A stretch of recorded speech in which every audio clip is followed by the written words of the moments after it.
Hola a todos, soy el Pastor Rubio de la Iglesia Real Life en español y estamos contentos de estar con ustedes una vez más en esta tarde. Estamos en el mensaje número 8 de esta serie que hemos llamado Las Palabras Finales del apóstol Pablo al joven pastor Timoteo, que se encuentra obviamente en el segundo libro de Timoteo.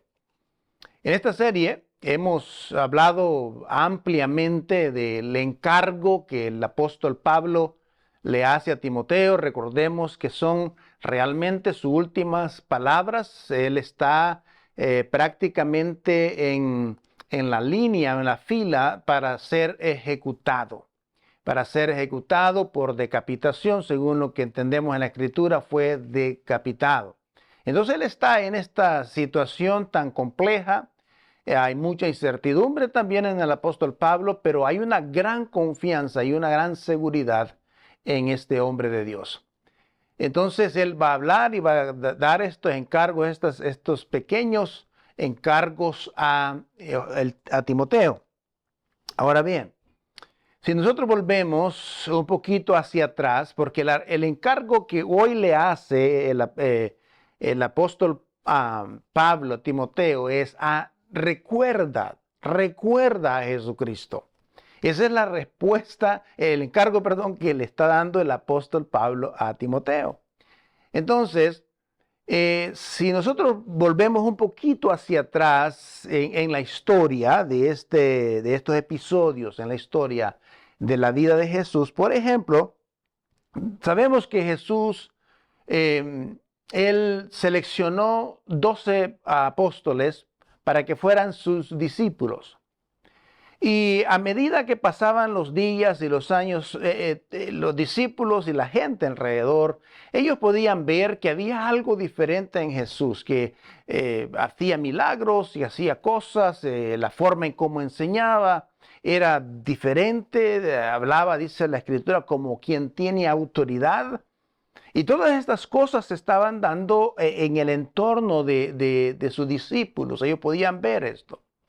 Pero en realidad muchos de ellos no habían podido entender todo lo que estaba pasando en realidad. Muchos de ellos incluso hasta el último día antes de su crucifixión, muchos de ellos esperaban o pensaban que él iba a ser un Mesías político, como un rey político, así como fue el rey David.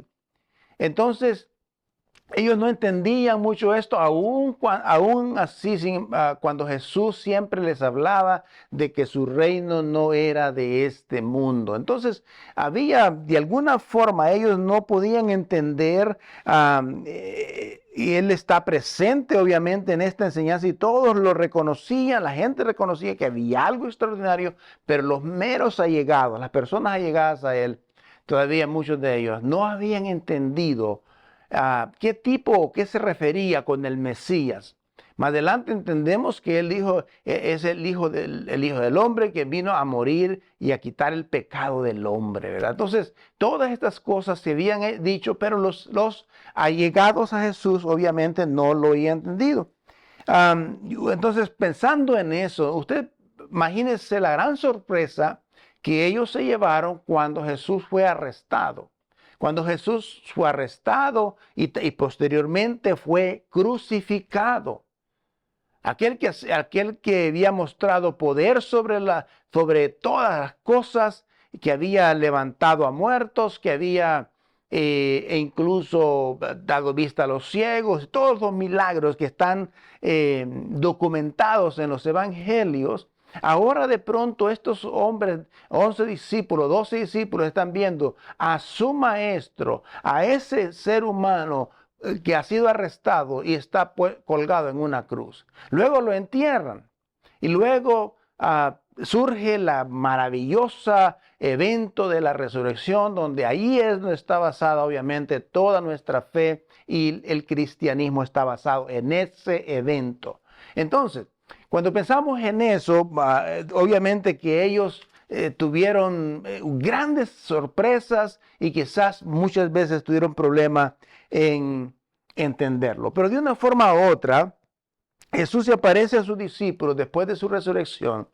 Se aparece a sus discípulos y les da a ellos, y les anima y les da claramente propósito y un plan de vida para ellos. ¿Cuál era el propósito de ellos? Y un plan que había que seguir. Algunos de ellos, obviamente, entendemos, según lo que conocemos de la historia, muchos vivieron mucho tiempo, otros llegarían no mucho tiempo. Algunos quizás murieron probablemente más jóvenes, otros llegaron a ser más viejos, a la vejez, y debían compartir. Este fue el mensaje último de Jesús también a sus discípulos, que debían compartir y enseñar a la gente acerca de Él. Ese era el mensaje, que debían enseñar a la gente acerca de Él, acerca de Jesucristo. Y creo que olvidamos lo difícil que era ese mensaje en aquellos tiempos. A veces tenemos la tendencia a olvidar qué tan difícil fue el ejercer esta encomienda del Señor, este encargo de Dios a los primeros discípulos de compartir esa palabra. Porque esa palabra que estaban compartiendo era una palabra divisoria, una palabra dura que los emperadores y reyes trataron de detenerla, trataron de detener ese movimiento, más bien no lo lograron. Entonces, esa palabra que ellos estaban enseñando era ofensiva a la forma de vida de aquellos líderes de aquel tiempo, religiosos y políticos. Entonces, se hizo tan difícil el compartir la palabra que entendemos que muchos de ellos murieron por esta causa, murieron por predicar el evangelio. Y veríais, muchos de ellos serían obviamente asesinados, ¿verdad? Toda esta cuestión.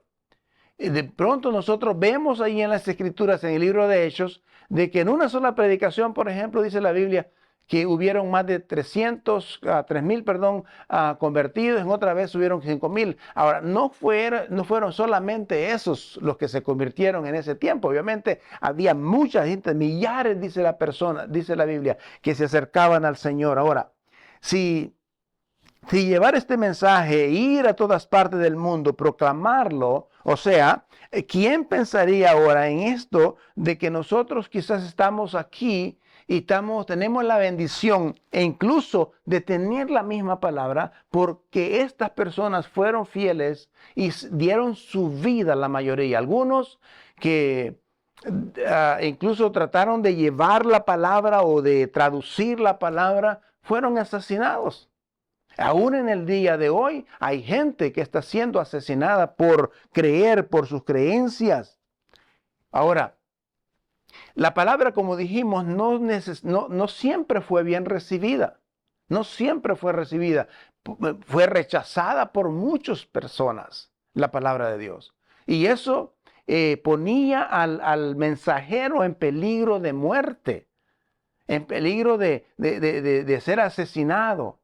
Encarcelado, eran expulsados a las cuevas en los lugares desérticos, porque los perseguían por el mensaje que ellos estaban enseñando. Ahora, esto es interesante. Uno podría pensar, ¿verdad? Como dije, que la gente iba a recibir el mensaje de Jesús, pero eso no fue lo que pasó. Muchas de estas personas obviamente sufrieron. Ahora, si nosotros consideramos al autor de este libro del que estamos estudiando, el apóstol Pablo, Pablo vino obviamente después, ¿verdad? En la historia. Y hubo un llamado directo de Dios hacia él. La Biblia dice que Jesús se le apareció en el camino a Damasco. Y Pablo dice, yo soy el último de estos escogidos, el último, el apóstol de Jesucristo. Entonces, imagínense, si podemos considerar, por ejemplo, a este hombre, a Pablo, lo que este hombre tuvo que pasar, lo que le tuvo que suceder a él, por predicar, por llevar el amor de Dios a las personas y seguir enseñando y predicando la palabra a toda persona, griegos, gentiles, a quienes él se encontraba. Y él comenzó, dice la Escritura, a formar estas pequeñas iglesias en diferentes lugares, a levantar misiones. Ahí fue donde él puso a una de esas iglesias, fue a quien puso a Timoteo encargado de esa iglesia, en Éfeso específicamente. Ahora, Timoteo, obviamente, está pasando, ahora, recuerden esto, nombró a Timoteo, aparte de lo que es en Éfeso, ahora Éfeso es lo que hoy es Turquía. Ahora, Timoteo estaba pasando por un momento muy difícil, duros también.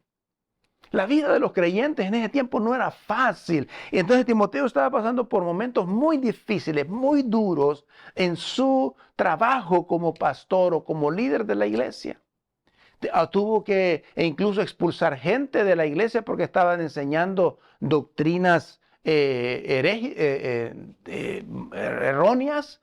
Tuvo que disciplinar personas, mujeres que estaban causando problemas, personas incluso. Entonces estaba enfrentando una oposición férrea de las doctrinas falsas y equivocadas. Entonces Timoteo estaba enfrentando un momento muy difícil en todo lo que se llama el Asia Menor y este hombre estaba desanimado, estaba en momentos difíciles en su ministerio, desanimado por toda la opresión, por toda la persecución, por toda la oposición que tenía. La mayoría de nosotros que escuchamos aquí tendremos, a veces obviamente no tenemos ni que preocuparnos por nada realmente en nuestro tiempo. No nos preocupamos de que vamos a servir de antorcha para alguna fiesta de algún dictador, o no nos preocupamos si vamos a hacer carne para los leones o cosas así. Nosotros nos preocupamos por eso, pero aquellos creyentes sí lo fueron, así pasaron con ellos. Entonces, en medio de las circunstancias y los problemas y las dificultades, es fácil a veces desanimarse. Es fácil caer, por ejemplo, en la decepción. Es fácil o en el desánimo, incluso en un estado de derrota. Es fácil caer. Para ellos era difícil. Hoy en día no sé, pero en este pasaje hay unas cosas interesantes que son de ánimo para aquellos que están pasando por crisis difíciles por su fe también. Ahora, el mismo ánimo que quiero hoy darle a usted, y quizás también usted también está de alguna forma preocupado cuando la vida se pone difícil, por ejemplo, o cuando hay tiempos de incertidumbre, cuando hay tiempos de transición, de problemas, dificultades, cuando hay, por ejemplo, tiempos donde no hay seguridad, donde hay incertidumbre y que usted no sabe dónde lo va a llevar ese camino o qué va a suceder con lo que está pasando. Entonces Pablo le va a recordar a Timoteo esa frase que mencioné al principio. Dice, recuerda a Jesucristo. Hay que recordar a Jesucristo. Esto, ahorita vamos a dialogar en esto un poquito, pero lo interesante es que el pasaje del 8 al 10 de 2 de Timoteo dice, capítulo 2, dice, no dejes de recordar a Jesucristo. Descendiente de David, levantado de entre los muertos, este es el mismo evangelio. Dice, dice Pablo, mi evangelio. ¿Ok? Dice, por el que sufro al extremo de llevar cadenas como un criminal. Pero la palabra de Dios no está encadenada. Así que todo lo soporto por el bien de los elegidos, para que también ellos alcancen la gloriosa y eterna salvación que tenemos en Cristo. ¡Wow! ¡Qué extraordinario! Esto nos debe de motivar a nosotros. Quizás hoy no sufras persecución, pero sí quizás estás pasando por momentos difíciles. Momentos complicados, momentos familiares, quizás dificultades familiares, dificultades espirituales, dificultades en cualquier área de la vida. Hay que recordar esto que dice el apóstol Pablo, acuérdate de Jesucristo, recuerda quién es, recuerda qué hizo, recuerda qué dijo, recuerda qué ha hecho, recuerda qué hará. ¡Wow! Esto es importante, porque Jesús fue ese personaje que dijo lo que dijo, lo cumplió. Entonces, él hizo muchas cosas. Primero dice que fue el que murió y resucitó. Se levantó de entre los muertos. Entonces dice que debe de recordar que también fue descendencia de David, era rey, de la descendencia de reyes. Todo esto es importante para el apóstol decirle a Timoteo, recuerda esto. Hay esperanza, hay vida, Él está en control, Él murió por una causa y esa es la causa que nosotros estamos llevando hacia adelante. Es cierto que hay sufrimiento y va a haber dolor. Entonces Timoteo dice que está en la cárcel por causa de Cristo. Le dice a Timoteo, yo estoy en la cárcel por causa de Cristo. Es más, no le da ni crédito a los romanos por encarcelarlo. Dice, no son los romanos que me tienen encarcelado, es la causa de Cristo por la cual yo estoy encarcelado. Dice, entonces, dice, por la obediencia al llevar esta palabra al resto del mundo. Fíjese bien, y luego dice algo tan bueno en esta parte que me encanta a mí, que dice, pero la palabra de Dios no está encarcelada. Yo estoy encarcelado, yo puedo estar encarcelado, me tienen en cadenas como criminal, pero dice el versículo, a mediados del versículo 9 dice, pero la palabra de Dios no está en cadenas, es libre. Para llevar, para hacer cambios, para transformar. La palabra de Dios es poder que sigue transformando personas. Yo puedo estar encerrado, dice Pablo, pero la palabra es libre. Entonces, lo interesante es que Pablo dice que en este pasaje es que si tienes que sufrir, si tienes que ser encarcelado, y que puede ser que pase eso. Pero él dice, la palabra de Dios nunca va a estar encarcelada. Nunca va a estar encarcelada. Lo trataron de encarcelar, trataron de limitar, trataron de quitarla, trataron de detenerla, pero no puede. ¿Sabe por qué? Porque la palabra es eterna y Dios está en control. Y dice la Biblia que su palabra, su mensaje, su evangelio va a estar aún después de este mundo.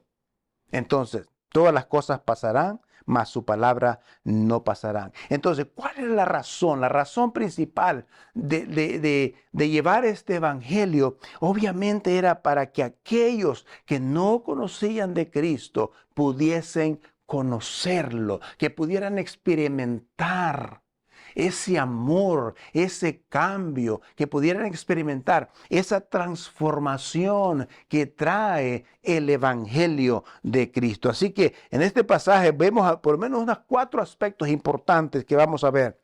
Primero, dice que el evangelio es una persona, es Cristo. El evangelio es una persona. Pablo nos va a recordar que Jesús es el punto central del evangelio. No eres usted, no soy yo, no es la iglesia, no es nadie, ningún clérigo religioso. No, el centro del evangelio, el evangelio mismo es Cristo Jesús, es una persona. Pero el evangelio no se trata de la iglesia, no se trata de la denominación, ni de la religión, no se trata de nadie, se trata de Cristo. Y dice que fue el que resucitó entre los muertos, lo que indica que Jesús murió por nuestros pecados, resucitó para que nosotros tuviéramos la victoria sobre la muerte, implica divinidad, fue Dios quien lo resucitó de entre los muertos. El mismo poder de Dios, del linaje de David, etcétera, etcétera. Entonces, hay otro aspecto que habla del poder del evangelio. del poder del evangelio. Ahora, me gusta esto. Pablo estaba en prisión en Roma y sabía que sus días estaban contados. Y Pablo afirma implícitamente que él nunca será atado. ¿Sabe por qué? Porque es libre. La muerte ya no tiene poder sobre él. Lo van a asesinar físicamente, pero ya no tiene poder sobre su alma, sobre su ser, porque eso le pertenece obviamente al Señor. Entonces, hay que recordar entonces que el Evangelio es una persona y que el Evangelio es poder de Dios, es poder. Y hay que recordar que el propósito del Evangelio, como hemos dicho, es de llevar la palabra. Ahora, cuando nosotros entendemos acerca del propósito del Evangelio, hay algo interesante.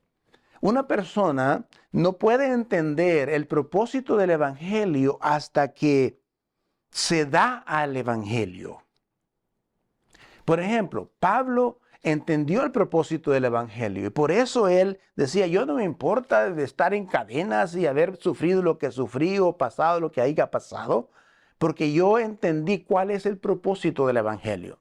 Y el propósito del Evangelio es traer vida a aquel que está muerto en sus pecados, para que esa persona pueda experimentar del amor de Dios, que esa persona pueda experimentar un nuevo nacimiento, que esa persona pueda experimentar una transformación en su vida. El propósito del Evangelio era llevar esa palabra. Ahora, no lo entendemos hasta que vemos personas, por ejemplo, que dan su vida o ponen la vida de ellos en peligro. Nuestra iglesia tiene, por ejemplo, una de nuestras miembros de la iglesia es misionera allá en Sudáfrica, un lugar hostil para la fe, para los creyentes, un lugar muy peligroso. ¿Y cómo uno puede pensar, cómo una persona joven puede alejarse de su familia, de sus amigos y de todos sus proyectos quizás personales o profesionales e irse a un lugar tan hostil para el evangelio para como misionera y llevar la palabra de Dios? Eso solamente se da en personas que entienden cuál es el poder del evangelio. Esas personas solamente se da en personas que entienden cuál es el propósito del evangelio. Pero el evangelio también en este pasaje nos recuerda una promesa extraordinaria. En el versículo 11 y 13 de este mismo capítulo dice, este es el mensaje, dice, este mensaje digno de crédito. Dice, si morimos con él también, morimos con él, también viviremos con él. Si resistimos, también reencarnaremos con él, reinaremos con él. Y si lo negamos, también él nos negará. Si somos infieles, él sigue siendo fiel, ya que no puede negarse a sí mismo. Dios no puede ser infiel. Pero aquí hay una gran promesa. Él dice que si morimos para Él morimos, o si vivimos para Él vivimos, y si morimos para Él vivimos. Entonces, ¿de qué debemos preocuparnos entonces? Dice Pablo. Todo está resuelto. El evangelio debe de ser enseñado, debe de llevarse a aquellas personas. Así que si nosotros es una declaración confiable, una declaración en la que puedes depositar toda tu confianza y mi confianza. Simplemente dicho, Dios, puedes contar con ella, con esa promesa, con esa promesa. Y Pablo dice esto y hace sentido por lo que él está a punto de suceder, o lo que le está a punto de suceder, que es su ejecución. Y él dice, bueno, si yo muero, para él muero. Si yo vivo, para él vivo. El evangelio tiene que seguir y el evangelio no está en cadenas. Hay que llevarlo todavía. Hay que transportarlo. Así que cuando las cosas se ponen difíciles, hay que recordar a Cristo, lo que hizo, lo que sigue haciendo y lo que hará. y lo que Él dijo, sus promesas, etcétera, etcétera. Entonces, nosotros tenemos que cumplir con nuestra parte. Él habla de que muchos van a ser, si lo rechazamos, Él los va a rechazar. Y dice que nosotros podemos llegar a ser infieles. Pero la naturaleza de Dios no es ser infiel. La naturaleza de Dios es ser fiel. Él cumple con sus promesas. Él cumple con lo que dijo. Él cumple con lo que ya ha dicho. Lo va a cumplir. Él ha prometido estar con nosotros en medio de los problemas. Lo está cumpliendo y lo va a cumplir. Él ha prometido que va a regresar pronto. Entonces acabarán todos estos problemas y va a regresar. No sé cuándo, pero va a regresar. Entonces, aunque nosotros seamos infieles, dice la palabra, el versículo que leímos, del 13 en adelante, dice, Él permanece fiel. Así que, para usted, Dios permanece fiel todavía. Ahora, muchas personas dicen, es que yo soy infiel, pero Él sigue siendo fiel. Ahora, eso no debe ser una excusa para no serle fiel a Él. Ahora, nos motiva, su fidelidad debe de motivarnos a nosotros a seguir hacia adelante. Así como Él persevera con nosotros en bendecirnos, en protegernos, en cuidarnos, en el estar con nosotros, en motivarnos, en aconsejarnos, en darnos consuelo en los momentos difíciles, en el sacarnos adelante. Así como Él persevera en eso, también nosotros somos motivados a perseverar en Él y llevar esa palabra, ese mensaje a tantas personas que todavía están en peligro de muerte espiritual. Así que estos pasajes tienen una gran motivación para que cuando las cosas se ponen difíciles, no sea cuál sea el problema difícil que usted esté pasando, pero hay esperanza. Hay que seguir adelante, porque Pablo dice, si vivimos, para Él vivimos, y si morimos, para Él morimos. El Evangelio tiene que seguir adelante y Él sigue siendo fiel. Esto es para cada uno de nosotros y espero que le ayude a usted. Vamos a hacer una pausa probable en esta serie y luego vamos a comenzar una serie sobre que va a terminar en el día de resurrección, pero vamos a estar hablando acerca de los eventos que llevaron a Jesús, obviamente, antes de la resurrección. Así es que esperamos que sigas con nosotros en las próximas semanas, pero por ahora el mensaje es: recuerda a Jesucristo cuando las cosas no van bien, cuando hay que esperar. Cuando aparentemente Dios guarda silencio en tu problema, en tu enfermedad, en tu dificultad, sigue confiando. Recuerda sus promesas, recuerda sus palabras, recuerda lo que hizo, recuerda lo que hará. Y ese es Cristo. Que Dios te bendiga y gracias por estar con nosotros. Amén.